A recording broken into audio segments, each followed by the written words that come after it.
Thank you for tuning in. Please like, turn on notifications, subscribe, or share. Want to be a guest? Email podcast@tricountyareachamber.com.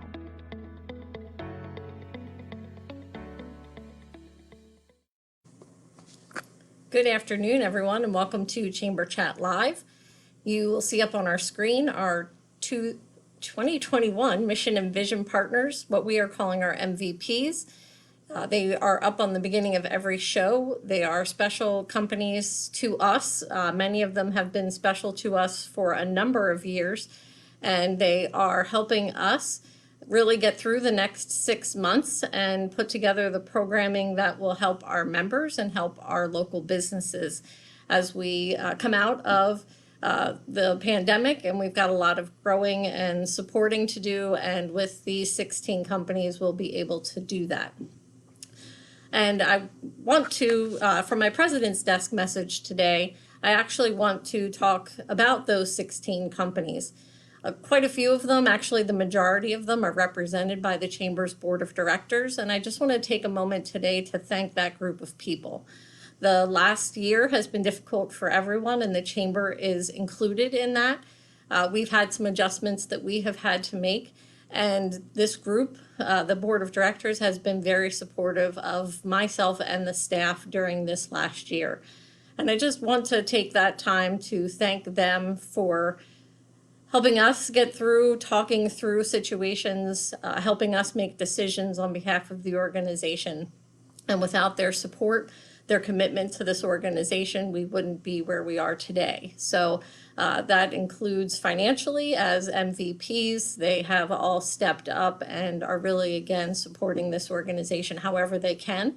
They've been very positive about what we've put in place, and they continue to try and find new ways to help us and help all of you. So again, just a huge thank you out to all of them. And it leads me right into our guest today. We actually have a former board member. She is currently a board emeritus, member of our board of directors. Her company is also on that MVP list. And she is a friend of mine, so I am happy to welcome Terese Brittingham from Keller Realty Group to our show today. Hello, friend. Hello, friend. How are you? I am good. How are you? I'm good. I have to remember where my head is. I keep going off screen. I do it all the time. So don't feel bad. Okay. So welcome to Chamber Chat Live. Happy to have you here today. I know we've been sharing, and I'm sure Danielle had shared with you what we've been trying to do over the last month is focus on women-owned businesses as part of Women's History Month. So in addition to representing that, Danielle and I have been co-hosting instead of our normal host, Bill Vitiello from the Victory Bank, who does a fantastic job for us. We have big shoes to fill. But Danielle and I have been holding down the fort for the last month, and I think we're doing pretty good. I think so. I'm sure you guys are doing fantastic. I think we're doing good. So, but happy you could join us today. We, are happy to use this opportunity in this format as a way for our listeners in the community, because this does go out to multiple other outlets. Thank you to Drew Griffin from Delicious Marketing for his help in distributing this. But we just like to use it as an opportunity to tell the stories of our members. So let's start with a little bit about Terese. Okay. Do you want me to just take it from there? You can. I'll feed you some questions as we go through, but the basics will kick us off. Sounds good. So I'm Terese Brittingham. I am the broker owner of Keller Realty Group, which is a residential and commercial real estate firm here we're in Collegeville. We just moved. So we were based out of Limerick. We have an office in Quakertown. We cover Berks, Montgomery, Chester, Bucks, and Philadelphia counties. We're the number one market shareholder in the area. We have about 35 agents right now, growing, hopefully to hit 300 by the end of the year. I like to say that we are an education-based company disguised as a real estate company, because we like to make sure our agents are really well trained. So we have about 30 plus training events on our calendar every month, which I think makes us stand out a little bit from most of our competitors in that regard. We're trying to pivot through all this craziness with COVID, which has been quite interesting. And we're having lots of fun with that and just trying to find new ways to do business and keep people focused. That's been the hardest thing, I think, lately, is just learning to do things a little bit differently and making sure that we're really being respectful of people's thoughts and opinions, because I know they're so diverse right now. So we're teaching the agents how to deal with that and to do things virtually. So it's been interesting. It's been an interesting time. That's I've worked with you obviously for a number of years, and I mentioned as we started, you're a former board member for the chamber and have always been a huge supporter of us. But you and I have had some conversations, but I'm honestly not sure if I know the answer to this question. There are plenty of, let's say, names out there for real estate companies. Why Keller Williams? Well, first of all, we are the lead market shareholder, and there was a really interesting statistic that just came out. We had our convention virtually, which was a bummer because we enjoy all getting together. But one of the really neat statistics was they interviewed Bright MLS, which is our multiple listing service that covers this entire area, 4 states. And what they found was that Keller Williams showings, agents, listings get 44% more showings than all other listings out there. And what was interesting is they were like, well, that's weird. Let's figure out why that is. Is it because the houses are sitting on the market longer, which would seem like a good explanation, but it wasn't. The houses are selling for 2 days faster. So not only are we getting 44% more showings, we're selling 2 days faster, which is giving our sellers a better opportunity to get the best offer possible. So we're bringing them lots of great choices, and we're getting them the top dollar for their houses. So I think that's one thing that really sets us apart. I've been in the business for 30 years. I am a hands-on broker. I have my own team that does a lot of business. We closed over 200 deals last year. We have 4 or 5 teams in the office that are doing about that same volume. So we have a lot of great experience here. And I think the agents learn by watching. So our door's open. As you can hear in the background, my door's open. I always have it so they can hear what I'm doing and learn from it. Because I think that's how I learn anyway. So I figure that's how a lot of people like to learn, or maybe I'm just weird. But I do feel very, we're always available. And I think that really sets us apart. If the agents need something, we're a phone call away. It's just simple. And we have a great support staff here. Our team, you've met our team. They're just amazing. So I'm very lucky. So I know, and you mentioned it briefly there, the conference. So, I think I'm going to ask you a little bit about the family business from your own personal perspective. But, can you talk a little bit about the culture that Keller Williams creates for, someone like you as an owner, but then that you can pass along, like you just mentioned, to your agents? Yeah, I mean, there's a lot of real estate companies out there, and there is one. It's not a one size fits all. I feel like we've grown to such a big number because of our culture. We know all of our agents. We know them really, really well. I can just tell by looking in their eyeballs if something's not right. I don't know that there's many brokers out there that have that ability to interact with 260 people and know them at that intimate level. Our value system is God, family, then business. One of the things that I had to learn, along the way, I had to, my story. I had to make some changes in my life because I was so focused on the wrong goal in life and forgot that family needs to come before business, right? And faith before that. So I think that's something that sets us apart too, is trying to teach people that there is no such thing as work-life balance. That's just a myth, but there is work-life counterbalance. So trying to figure out how do you play with that, and how do you figure out what the best way for you is, so that you're taking care of all those needs. And I think that's where people get burnout, or they're not as successful as they could be in any one of those 3 categories, whether it's faith, family, or business, because you can't have one without the other, right? So, and you have to remember that business is only to fund the other 2, right? If business funds your family and your faith and your whatever it is you believe in. You have to have a really well-rounded thought process there. And sometimes you have to work a little bit harder to make that happen. So you just have to figure out where's that good counterbalance so that everybody's needs are being taken care of. That's great. And I know you personally, so I know you are not just talking. Those are all things that you truly, truly believe in. Thanks, So Ellie. I want to kind of talk about the family aspect. We have plenty of family businesses that are part of the membership, and I know that carries through with you. So can you talk a little bit about, how real estate has moved within your family? Yeah, it's a great question. So my mother was she got her real estate license early on when I was just young. I probably was maybe 12, I guess, 10, 12, somewhere in there. And she got her real estate license, and her partner became one of the first women-owned real estate companies. So I was around real estate a lot. I got my degree in physical therapy from Temple.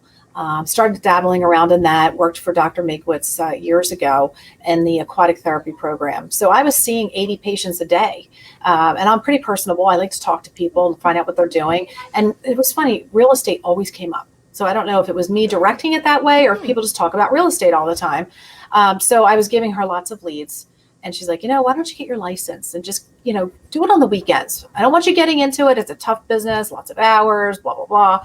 And I said, you know what? Why not? So I did. I got my license, and I took my first client out on a weekend right after I got my license and found them a house that day. Oh And my I was like, gosh. this is so cool. I loved it because I listened to what they wanted. I found what they wanted.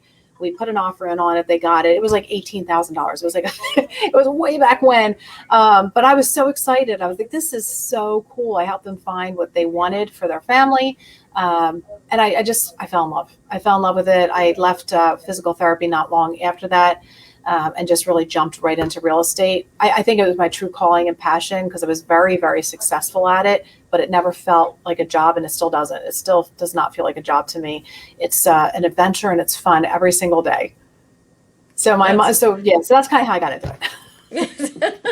And it has passed to the next generation, correct? It has. So the funny thing is, I always say my mom, she owned a ERA franchise.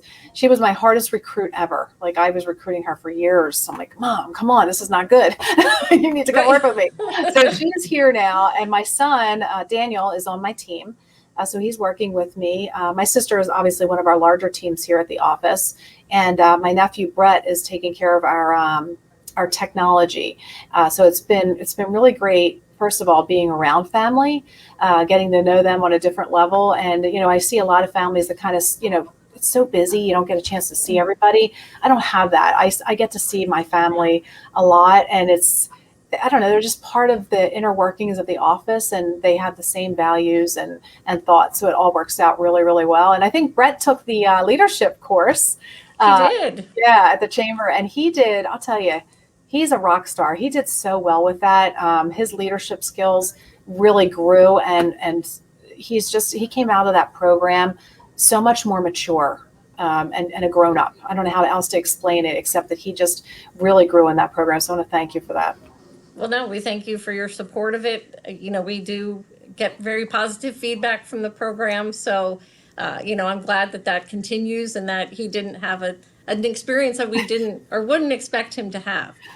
But you mentioned Brett, which is kind of a good lead in. I'm sure he's only one piece of the puzzle, but technology has become a huge part of what you specifically in your offices do with your clients, with the community. So can you talk a little bit about how you've kind of taken that technology piece, and really put yourself out there? Yeah.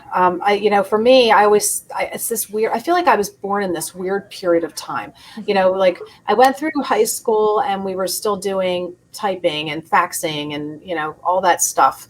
And then in college, computers started to come, they were there, and databases and all that, but I wasn't really taking any of those courses. So I didn't really learn any of that. Then I went into my other career and I wasn't using it much. And then I came out into real estate, and technology really started to grow. And then I feel like I was like, I can still do things my old way. I had my little index cards and all that. So I kicked and screamed all the way into technology, and I had to, because I had to not jump in, because our business does require that we really just have systems and tools for communication, especially with past customers and clients and our current consumers, making sure that they're involved in the transaction. And then just even lead generation these days. Like, it's so hard to generate leads because there's so many people, right? So many realtors. Almost everybody has a real estate license. So what makes you stand out? And it really is having the video, being on all of the different platforms, and making sure that you're feeding into them on a daily basis, and content, always having fresh content to speak of, across all different facets, because I don't just talk real estate. I don't know if you've watched any of mine, but I do like just little motivational things, or we talk about the restaurants in the area that were struggling from COVID, different charity events that we can do. Pretty much, really, I always look at it as, how can we feed back into the community that's supported us? And technology gives us a really great platform to reach lots of them. Keller Williams is a leader in technology. Our company made a bold choice years ago to just spend and invest a lot of money internationally into technology to make sure that we could compete with Zillow. And we saw Zillow coming from a mile away. A lot of our competitors did not. They buried their head in the sand. They didn't feel that it was valid or a real worry or concern. And here we are, and Zillow is our competitor. Zillow is now a real estate broker, and we fed them our data. So that was a really crazy thing that happened in our industry. We just opened up the doors, and it's like, here you go, have everything you need. And Zillow has very deep pockets, and they're going to be able to follow up with our customers and clients somewhat better than we could possibly. So that's why we jumped in so early, to make sure that we stayed ahead of that game, and also to protect and lock down our data. Our competitors are still investing in Zillow, using them for lead generation. The problem with that is all those leads go through this system, and now they're not owned by you anymore, and you're giving it out. So I think that's one of the things that is really important for agents out there. Whether you're with us, you're not with us, you've got to start locking down your data. You need to stay in touch with your customers. You need to have a really great real estate app, and you have to have an awesome website. And on top of that, you've got to get comfortable in video. You've just don't even worry about it. I was teaching a class, and someone said to me up at the Reading Board of Realtors, and someone was like, I don't like the way I look or sound on video. And I was like, well, you need to get over that, because that's how you look and sound in real life. So it is the same. So just deal with it and move on and just talk. I mean, I think a lot of people too get analysis paralysis when they have to get in front of a camera or a video, and they start to overthink it. I don't even think about what I'm going to talk about. I literally pull out, I have a book here on my desk that's for the motivational ones. And it's just a book that has all these different topics. And I just open it up and I go to the next one and I just talk. It seems more authentic, and it's not, I don't know. I just feel like that's me, right? If I mess up along the way, I do that in real life too. So it's okay. Well, and we go through that with this format. We have plenty of people who are very concerned about doing this, and we explain. We've tried to do it, Danielle and I, but Bill is obviously very good at it. We explain to people it's just a conversation. Yes, we're on camera, and people are watching us, but it is really just a conversation. And an opportunity for people to talk about themselves, which is a topic you should know. I hope so. It should come pretty freely to you. So, well, you've talked a lot, the technology piece and the way it gave you access to the community. I'm going to turn it over to Danielle, who's going to kind of lead into that community role that you specifically and your agents have played. Okay. Hello. Hi. So if I repeat anything or something that I missed when I cut out, just let me know. And if I cut out again, Eileen, I'm counting on you to back me up. I'm on it. But I should be okay. So I just wanted to say before I ask my questions, you guys have such a strong branding identity, and your marketing is so great. And your video marketing that you had just touched on, it really stands out, and I think does truly set you apart. It just makes you, seem very welcoming and friendly, and it kind of highlights that atmosphere that you've created. So you guys definitely do an amazing job with your marketing. So great job. I did want to ask, like Eileen said, if you could dive a little bit deeper into your community involvement, some local causes that you support, how Keller Williams does get so deeply involved with the community. Yeah, so we every year we do a day of community service out there. In May, it's our co-founder's birthday, Mo Anderson. The first one of the first projects we did was Ken Crest, which was so cool. We got a chance to go in there and visit with them to see what they needed. They were working out of a warehouse. They're government funded, obviously, so the budgets are not real great. And these people were working in not great conditions. I mean, it was really crazy. It's a warehouse. It was gray and ugh. So we went in and we were able to paint. We cleaned all their break room tables. We did some mulching and flowers. So when they came into the entrance, it was nice. We went back and worked with their cerebral palsy unit, and we helped them because they make cards. Did you know this? That they melt down, they make their own, they recycle their cards. And we were able to work with them, which was really cool. And then of course we bought all their cards and we still do. So that's a really great organization, but it was really neat to see them come back into the space after we had totally revamped it and made it fun and colorful and easier for them to work in, to see the reactions. We get so much more out of it, I think, than they do a lot of times, just because it's such a feel good to be able to go out and do something for people that aren't expecting it. And then Operation Backpack is another one of our favorites. They're really great. I mean, these kids out there, if you're not familiar with Operation Backpack, they bring food into the schools so that children who don't get a chance to eat when it's not a school program have food. And they've especially needed help this year. I mean, with the schools being virtual, getting these children food is really important. And it's something we don't think about a lot. We go home, we have food in our pantry. We take it for granted. So we have to make sure we're taking care of these children. And then we've done some community cleanup projects. We did the flowers up and down Main Street at one point, High Street, and we've done some of the community parks. We did the Veterans Administration one year. That was really awesome. Went in there and we did crafts with the veterans. So we got to do some hands-on. So half the agents were inside doing crafts with them, and then the other half was outside beautifying the entrance and flowers and anything we could do to just make them feel good. And we're always looking, every year we do this. So we're always looking for a great cause and someone who needs our help. And we have a lot of people, so we can make a huge impact in one day with 200 agents showing up to do something. So if you know anyone out there that could use our help, that would be really, really great. So that's part of the outreach we do. We also work with the Alex's Lemonade Stand Foundation. We've been working with them pretty steadily since about 2004. We had a Fleet Alex, the racehorse, who was very lucky to win 2 legs of the Triple Crown, which gave us a really great connection to the lemonade stand. And it also gave us the ability to financially help support them. So that was really great. And we still do a golf outing. We haven't done it the last 2 years just because of the situation. But we've done one every year since then. And it's been a really great moneymaker for them.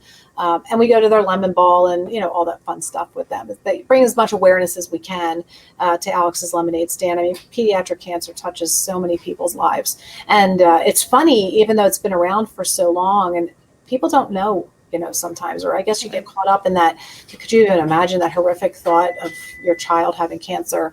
You don't think about, all the resources that are out there. But one of their special things I love to talk about is, well, 2 things actually. One is they have a fund set up for helping with the cost, because sometimes these treatments, depending on the type of cancer, aren't local.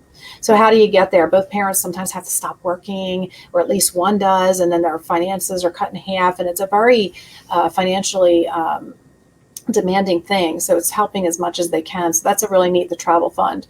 And the other thing I think that they do that's really awesome is the sibling program. When a sibling has cancer, all of the attention has to go to that child. And it's really hard on the other kids.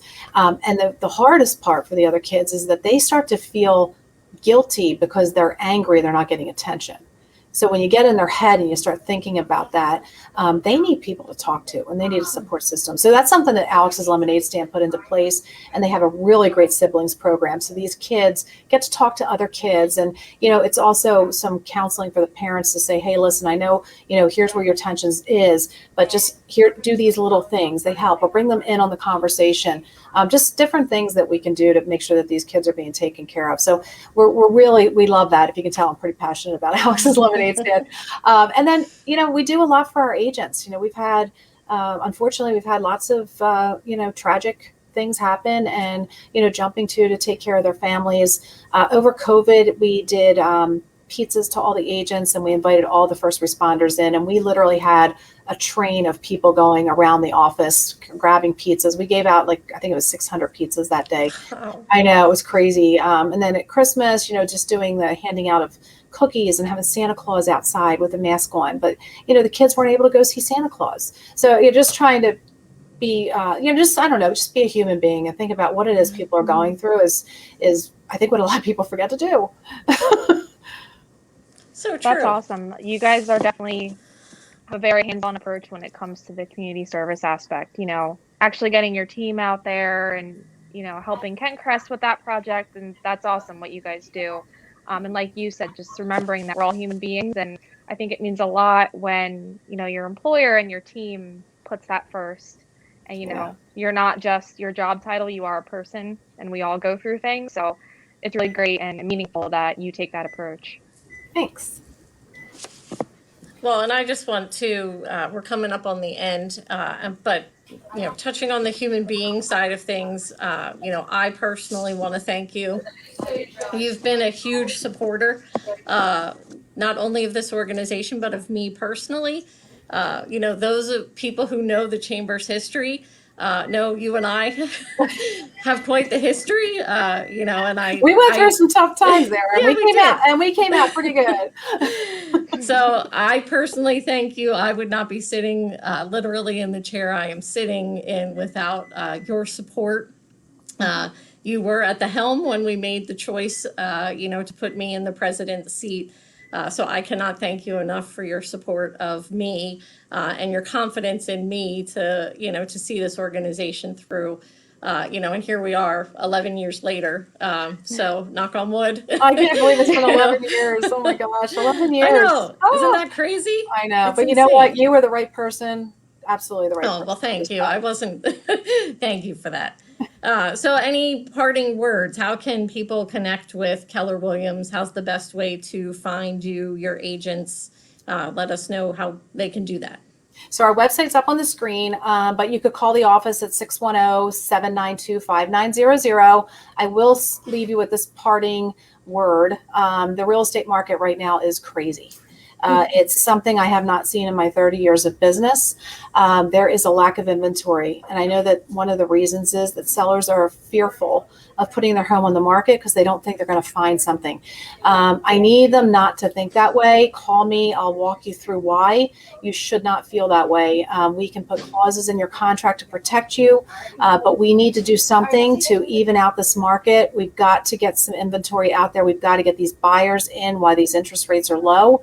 And it's just unprecedented right now. Homes are selling, the average sale price in Montgomery County went up over $60,000. That is something that usually takes 20, 30 years to happen. It's interesting too, because we're not going to have that big drop off like we did back in 06, 07, where the market just was like, oh my gosh, what just happened? There will be a gradual drop off in the inflation of these homes, but it won't be drastic. So it is a good time. It's such a good time to sell your home right now. And it really is a good time to buy a home because interest rates are historically low. You may pay a little more, but over the course of that 30 years, you will come out a winner. I promise you that. So call me. I'll talk you through it. I'll get you to figure it out. We're going to be doing a bunch of seller seminars, so watch our website for those too. Great. Thank you, Terese. It was great to see you. Hope to see you next time in person. Yes. In a social environment. With a big hug. This is social, exactly, but this is a different kind of social. So I'm waiting for our next in-person meetup. So Awesome. But thank you so much for your time today. It was great to have Thank you. you. Thank you, ladies. And I just want to take a moment and again thank Terese, whose company is an MVP. The Mission and Vision Partners are up on our screen again. We appreciate their support. We appreciate your support. We hope you will join us for our next show. We will not be on Wednesday of this week, but we will have our next show on Monday, the 22nd. So we look forward to seeing you there. And I am signing off for now. Have a great afternoon. Thank you for tuning in. Please like, turn on notifications, subscribe, or share. Want to be a guest? Email podcast@tricountyareachamber.com.